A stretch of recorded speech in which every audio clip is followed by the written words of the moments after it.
Hebreus capítulo 11.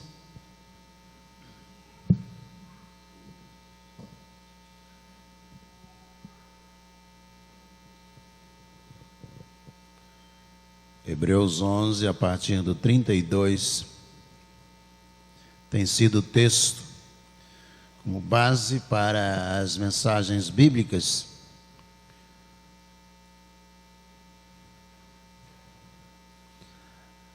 A Bíblia é a base para a nossa vida cristã. Tudo que você possa pensar a respeito de Deus, da revelação divina, você vai encontrar nas Escrituras Sagradas. Não se constrói uma vida cristã, ou não se vive, sem um profundo conhecimento, envolvimento e comprometimento com a palavra de Deus. Diz assim, a partir do verso 32, versículo 32, do capítulo 11. E que mais direi? Certamente me faltará o tempo necessário para falar de Gideão, Baraque, Sansão, Jefité, Davi, Samuel e dos profetas, os quais por meio da fé, conquistaram reinos, praticaram a justiça, obtiveram promessas, fecharam a boca de leões, extinguiram a violência do fogo, escaparam de ser mortos à espada, da fraqueza tiraram força, fizeram-se poderosos na guerra, puseram em fuga exércitos estrangeiros, mulheres receberam pela ressurreição os seus mortos. Alguns foram torturados, não aceitando a sua liberdade, para obterem superior ressurreição. Outros, por sua vez, passaram pela prova de zombarias e açoites, sim, até de algemas e prisões. Foram apedrejados, cerrados ao meio, mortos ao fio da espada. Andaram como peregrinos, vestidos de pele de ovelhas e de cabras, passaram por necessidades, foram afligidos e maltratados. Prestem atenção nessa declaração, ela é a base da mensagem. O mundo não era digno deles. Andaram errantes pelo deserto, pelos montes, pelas covas, pelos antros da terra. Vamos orar? Senhor, muito obrigado a Deus por todos estes homens e mulheres que viveram uma vida cristã, que serviram ao Deus eterno, Senhor, e, ó Deus, não titubearam. Muitos deles perderam a própria vida, foram lançados aos leões, queimados nas fogueiras, lançados, ó Deus, nas arenas, cerrados ao meio. Ó Deus, muitos deles, ó Deus, foram presos, mas continuaram servindo ao Senhor. Para que o Evangelho, ó Deus, pudesse chegar até nós e pudéssemos, ó Deus, ter um referencial para vivermos a nossa vida cristã e para o nosso relacionamento com o Senhor. É a nossa gratidão por esses homens. Que o Senhor, ó Deus, possa tocar o nosso coração, influenciar-nos, ó Deus, com o testemunho de cada um desses homens, de cada mulher. É a nossa oração em nome de Jesus, o nosso Senhor. Amém. Amém. O mundo não era digno deles. Olha a declaração do escritor da carta aos Hebreus. Ele principia a fala dele no capítulo 11, que vai estabelecer uma galeria da fé. Porque nós temos insistido na ideia da galeria da fé. Porque era muito comum no mundo romano e também nos povos conquistados, nos países, nas comunidades conquistadas, que você tivesse, por exemplo, os corredores que chegavam em primeiro lugar. Os grandes atletas, eram feitos bustos desses atletas, e essa estátua, esse busto era colocado ao longo da pista, onde o corredor teria que correr. O novo corredor teria que provar a sua capacidade. E se você ler o capítulo 12, o capítulo seguinte da carta aos Hebreus, o escritor desta carta está dizendo: e nós que estamos rodeados de uma tão grande nuvem de testemunha, corramos, continuemos correndo. Lá no capítulo 11, ele começa falando sobre essa galeria, essa exposição daqueles que venceram. E no capítulo 12 ele diz: e você que está correndo, ele diz, você está rodeado de uma tão grande nuvem de testemunha. E ele diz, então continue correndo, porque você vai vencer também. O que o escritor da carta aos Hebreus está nos indicando é que havia à beira da pista os bustos colocados dos grandes vencedores. E quando alguém estava correndo, e quando alguém se sentia cansado, ele olhava para aquele que venceu. É como se nos nossos dias você estivesse correndo, e você cansasse, e você olhasse para a direita e visse lá o busto de Usain Bolt, o grande corredor jamaicano. E você então se enchesse de força, e você lembrasse que ele correu, que ele venceu, e você continuaria a sua corrida com uma jornada melhor. E mais adiante você olhasse outro grande corredor, Carl Lewis, Mosley, os grandes corredores da história do atletismo, e então você ganharia força olhando para eles e continuaria a sua corrida.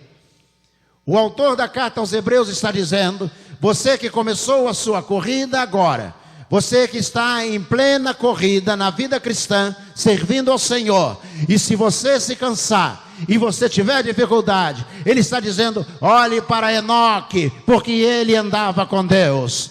Se você se cansar, olhe para Noé, porque ele andava com Deus. E se você cansar, olhe para Moisés, porque o Senhor era com ele e o abençoou. E se você se cansar, você vai olhando, olhe para Daniel, vai olhando para cada um deles e renovando a sua força na sua corrida. E ele diz: e você vai se encher de força outra vez, porque você está rodeado de uma tão grande nuvem de testemunhas. E eles correram, e eles venceram. Olhe para eles que você vai vencer também, vai continuar a sua corrida, e você vencerá também. E aí ele chega na reta final do capítulo 11, ele vai dizer: e o que eu vou dizer mais acerca desses homens? O que eu vou dizer de Jefité? O que eu vou dizer de Sansão? E ele vai relacionando um novo grupo de homens e mulheres que serviram ao Senhor. E aí ele diz: homens que foram torturados e não negaram a Cristo. Homens e mulheres que foram cerrados ao meio, e eles não negaram a Cristo. Homens e mulheres que foram presos, e não negaram a Cristo.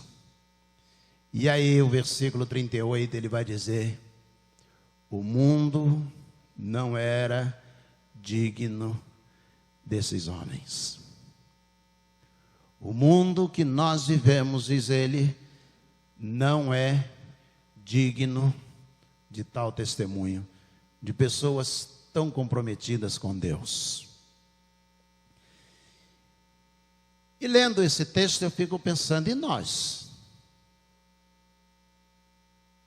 Vamos pensar, criar uma figura. Imagine que você vai evangelizar Moisés, e você diga a Moisés: Moisés, eu quero falar para você sobre o Deus eterno, todo-poderoso, Criador dos céus e da terra. E ele diz: pois não, eu gostaria de perguntar a você se você quer aceitar esse Deus para a sua vida.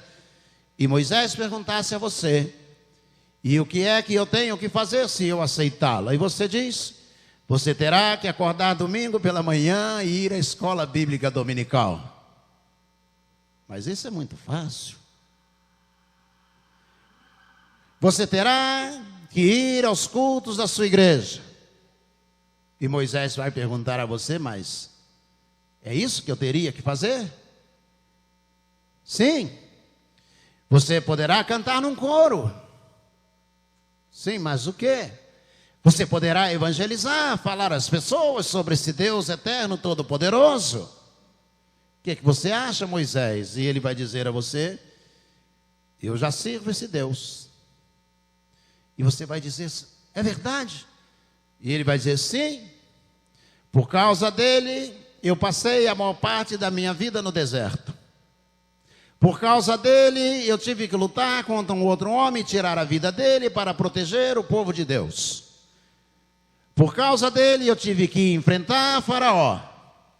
Por causa dele, eu tive que esperar boa parte da minha vida para poder voltar à casa de meus pais. Por causa dele, eu perdi tudo o que eu tinha para começar uma vida nova. E você vem me dizer que para servir ao Senhor, eu só preciso acordar cedo domingo e ir para a escola dominical? E você vem me dizer que para servir ao Senhor, eu só preciso cantar num coro? Olha quanta coisa eu já fiz para servir ao Senhor. Imagine você evangelizando, ou eu evangelizando Daniel. Daniel, você quer servir ao Deus eterno? E ele diz, e o que é que se tem que fazer? Você tem que ir a uma reunião de oração toda quarta-feira, à noite, às 7 horas da noite. E Daniel olha para você e diz assim, e o que mais? Você deve comparecer às reuniões de oração da igreja. E aí Daniel olha para você e diz assim, eu já sirvo esse Deus eterno. É mesmo, Daniel? Disse, é. Por causa dele eu fui parar na Babilônia. Por causa dele eu me comprometi de não me contaminar e vivi uma vida muito difícil na Babilônia. Por causa dele eu fui parar na cova dos leões e tive que passar a noite em oração servindo ao Senhor. E você vem me dizer que para servir a Deus basta ir a uma reunião de oração? E você vai olhar para Daniel e vai dizer, Daniel, mas na minha igreja tem muita gente que não consegue fazer nem isso. E eu estou admirado que você tenha passado a noite inteira orando e foi jogado aos leões, e que seus amigos foram parar na fornalha, porque resolveram servir ao Senhor. Homens dos quais o mundo não era digno. Imaginem que a gente encontre o apóstolo Paulo e diga para ele, muito prazer, eu sou da primeira igreja batista de Petrópolis e estou evangelizando, entregando o folheto e eu gostaria de falar sobre Jesus para você. E ele diz, e o que é que você quer me dizer? Eu quero dizer que você deve entregar a vida a Jesus Cristo como Senhor e Salvador.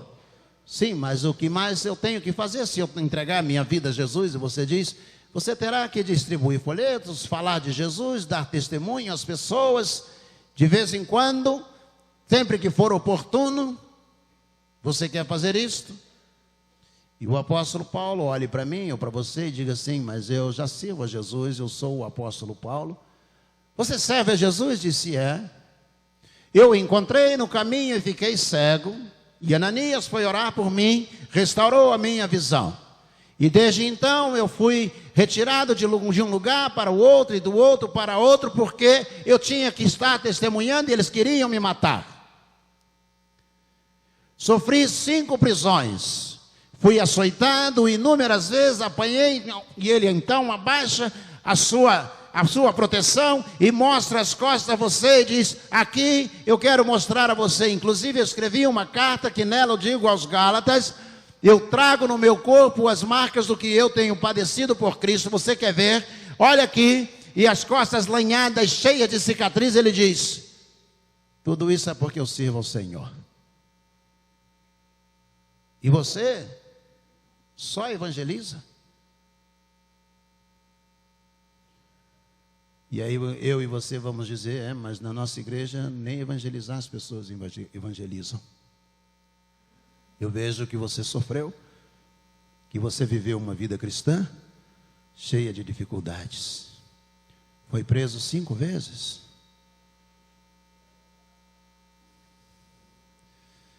Imagine que você encontrasse o próprio Jesus e dissesse a ele: você quer servir a Jesus? E ele dissesse: como assim servir a Jesus? Ele morreu na cruz do Calvário por nós, e nós hoje nos reunimos, e nós batemos palma, e nós fazemos uma grande festa por causa dele. E ele diga a você: eu sou Jesus. Como diz Andrew Blackwood, e ele estende as mãos e diz assim: olha aqui o que você fez. Olha aqui, essas marcas foram feitas por você. Eu morri na cruz por você, dei minha vida por você. E o que é que você faz? Eu era novo convertido, cantava no coro, e uma noite, jovem com 20 anos de idade, novo convertido, estava no coro da igreja, da primeira igreja em São João, e eles cantaram um hino que eu ouvi pela primeira vez. Era um hino do cantor cristão, e o hino dizia assim: morri na cruz por ti. Que fazes tu por mim? Eu trouxe de salvação dos altos céus favor. É livre o meu perdão, sincero o meu amor. Morri na cruz por ti. Que fazes tu por mim? Eu comecei a chorar no coro. A irmã Zeni estava sentada à frente, e uma outra pessoa veio para me abraçar, e ela disse: deixa, é Deus. Deus está tocando a vida dele. Quando terminamos de cantar aquele hino, eu sentei, toda a congregação estava de pé, eu sentei, e eu disse: Deus, eu quero fazer mais. Eu quero. E foi então que Deus me separou. E já há 36 anos, 4 anos como seminarista, mas 36 anos no ministério pastoral, tenho servido ao Senhor. O que a palavra de Deus está dizendo é que aqueles homens, o mundo não era digno deles, porque eles não se conformaram com este mundo. Eu fico triste quando um jovem, um adolescente, um homem, uma mulher, cujo referencial dele é alguém que está lá fora, ele quer se vestir igual alguém que está lá fora, ele quer se vestir igual jogador de futebol, igual cantor, ele quer ser igual o influencer. Ele esqueceu que ser cristão é ser igual a Cristo. Essas pragas que aparecem todos os dias, diz o salmista e também Tiago, são como ervas que crescem, secam e desaparecem. Nós somos chamados para servir a Cristo, para viver para Cristo. E qual é o segredo desses homens terem conseguido? Acreditar. Foi pela fé. Pela fé. Abel, é assim que começa. Abel ofereceu sacrifício excelente. Pela fé, Enoque andou com Deus. Pela fé, Noé andava com Deus. Pela fé, Abraão, deixando a sua cidade, partiu para uma cidade que ele não tinha a menor noção, mas ele confiava em Deus. Pela fé, pela fé, pela fé. Nessa manhã eu gostaria muito que você voltasse para casa, você que está em casa, parasse e pensasse: eu sou digno deste mundo? Se você se conforma à realidade deste mundo, você não está agindo e vivendo como mensageiro do céu. Lembro-me de um rapaz chamado Celso Henrique. Ele se converteu em São João, eu era diretor de evangelismo. E aí ele entregou a vida a Jesus, fazia parte da época da Falange Vermelha, e ele entregou a vida a Jesus. E aí, um domingo à noite, ele resolveu ir até a liderança da Falange, o irmão dele também fazia parte. E aí ele foi lá, e eles estavam reunidos, e ele chegou lá e disseram que você agora é Bíblia, você é crente? E ele disse: eu vim aqui ver vocês, falar para vocês que eu sou outra pessoa, mas eu queria dizer uma coisa a vocês, eu estou me sentindo mal de estar aqui. Eu não tenho mais nada a ver com este mundo que vocês estão vivendo. Ele chegou à igreja no finalzinho do culto, ainda usava um cabelo Black Power na época. Ele chegou, entrou e falou: irmão Celso, eu posso falar com o irmão? Claro. E ele disse: eu não consigo entender, eu só fui lá para dizer a eles que eu agora sou crente, mas eu me senti tão mal de estar lá. Não tem nada a ver comigo, a expressão dele, não tem nada a ver comigo tudo o que estava lá. E eu disse a ele: é porque você é nova criatura. Você não é mais deste mundo. Você pertence a outro reino. Lembre-se disto. Você não é deste mundo. Vou repetir. Você não é deste mundo. Este mundo não é digno de você. Não se sente com os porcos. Você não faz parte desse chiqueiro. Estamos aqui de passagem para voltarmos ao reino celestial.